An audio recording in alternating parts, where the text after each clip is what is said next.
हम किसी भी चीज को देखकर उसके शारीरिक गुणों को पहचान लेते हैं। जैसे कमीज पहनने के लिए है, घड़ा पानी भरने के लिए है और कुर्सी बैठने के लिए है। तो इस तरह से किसी भी चीज के रूप आकार को देखकर हम उसके उपयोग मूल्य को देख लेते हैं। लेकिन विनिमय मूल्य किसी चीज को देख लेने भर से पता नहीं चलता। किसी भी चीज का विनिमय मूल्य सिर्फ तभी दिखाई देता है जब उस चीज का एक्सचेंज होता है, यानी कि विनिमय होता है। जैसे हमने मटके और चप्पल वाले एग्जाम्पल में देखा था। जब मटका बिका तो उसके बदले में आई चप्पल, यानी कि मटके का विनिमय मूल्य क्या हुआ? चप्पल। और चप्पल का विनिमय मूल्य क्या हुआ? मटका।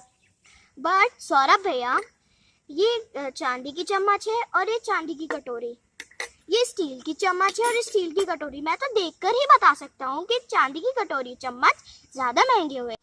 मुझे पता है अर्नव कि आप बहुत स्मार्ट बच्चे हो, लेकिन आप ये सब सिर्फ इसी वजह से तो बता सके कि आपको पता है कि चांदी ज्यादा महंगी होती है स्टील के मुकाबले। और ये बात भी आपको बताई आपकी मम्मी ने, आपके पापा ने। अगर आपसे ये पूछा जाए कि इस कटोरी और इस चम्मच की एक्चुअल वैल्यू कितनी है, यानी कि इसका मूल्य क्या है, तब तो आप नहीं बता सकते ना।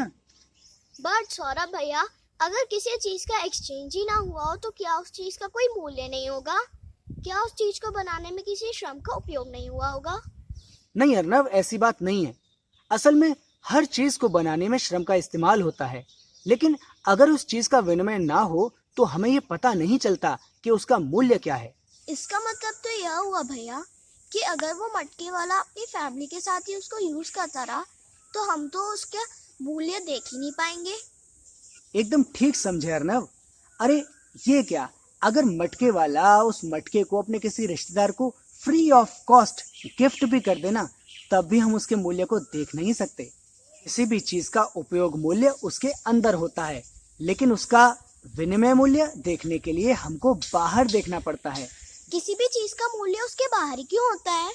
सवाल तो ठीक है, लेकिन इस सवाल का जवाब मैं तुम्हें दूंगा कभी और।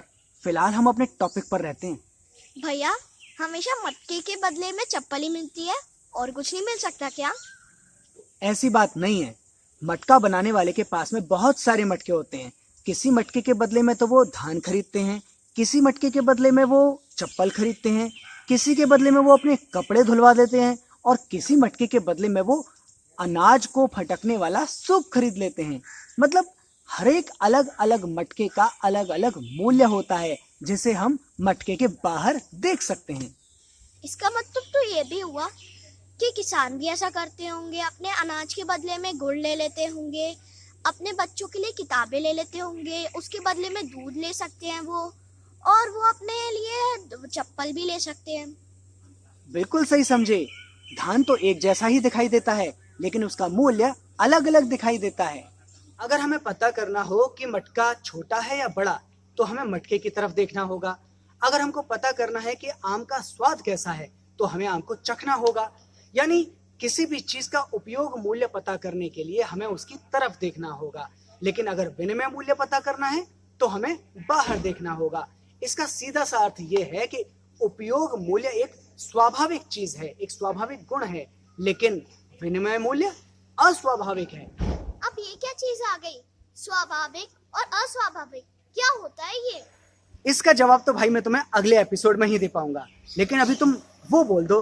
अगर आपको ये वाली सीरीज अगर पसंद आ रही है तो आप हमारे वीडियो को लाइक कीजिए, शेयर कीजिए, चैनल को सब्सक्राइब कीजिए और बेल आइकन जरूर दबाएं।